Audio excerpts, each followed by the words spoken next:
A driver just plowing right into a group of 20 cyclists on the Cotton Lane Bridge in Goodyear. 2 of them were killed, and more than a year after that crash, we're hearing from the driver for the very first time. All new at 10, ABC 15's Eleni Dow obtaining video the driver took moments after that deadly crash. It was a catastrophe on the Cotton Lane Bridge in February 2023. We knew soon after the crash, Pedro Quintana Lujan was the driver who hit 20 cyclists. But until now, we haven't heard or seen him. I'm scared, babe. Ain't a lot of people, babe. In the moments after the collision, Quintana Lujan shows the victims laying around, recording this video for a loved one. Killed somebody, babe.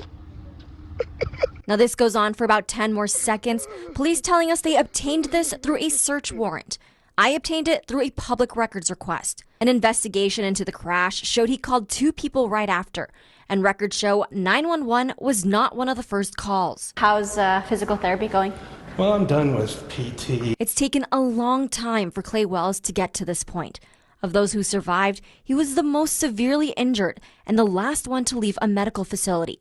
Yet, he feels lucky. Because I don't have any memory of anything that took place. His scars, reminders of his friends who died, David Carroll from Michigan and Karen Melissa from Goodyear. Last Saturday, as I rode by the ghost bike, I just said a little prayer and for Karen.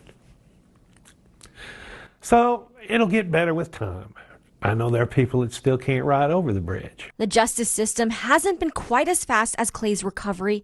Days after the crash, Quintana Lujan was released from jail. No charges filed, and there's not enough evidence, said County Attorney Rachel Mitchell. It just wasn't there, and it's heartbreaking and it's unsatisfactory, but it is where we are at right now.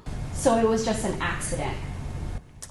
Well, I would say it's a collision where we cannot show with the evidence that there was a conscious disregard of a risk that this individual made. Now the Goodyear City Prosecutor's Office is pursuing lesser charges, 11 misdemeanors. Do you feel like the system failed you? I feel like the County Attorney's Office failed us. If you read the NTSB report, I don't understand how there is any way possible you could not argue, at least to a presiding judge, to go forward, that you couldn't prove recklessness. Quintana Lujan told police that day his steering wheel locked, but an NTSB investigation found no issues with his truck. According to that same investigation, he had alcoholic drinks and smoked marijuana the night before, but officials say he was not under the influence when the crash happened. I tried speaking directly with Quintana Lujan, but the line was disconnected. And when we showed up at his house, we're just trying to follow up on all of the crash story that happened last year. And I know there's a court date that's coming up soon. And I just wanted to see if he has any messages for the victims. And do you have a card or something? Victims also haven't heard from or seen Quintana Lujan since that day. But that's about to change. How do you think you would feel when that happens? It's a very good question, and I've asked myself that.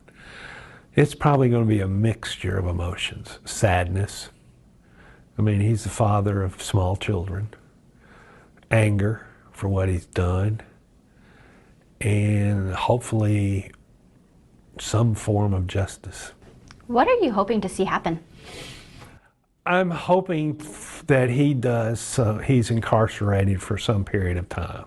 Quintana Lujan is scheduled to be in court next Wednesday, June 26th, and ABC 15 will be there. If convicted, it's possible he could spend some time in jail. I'm Eleni Dow, ABC 15, Arizona. Thank you.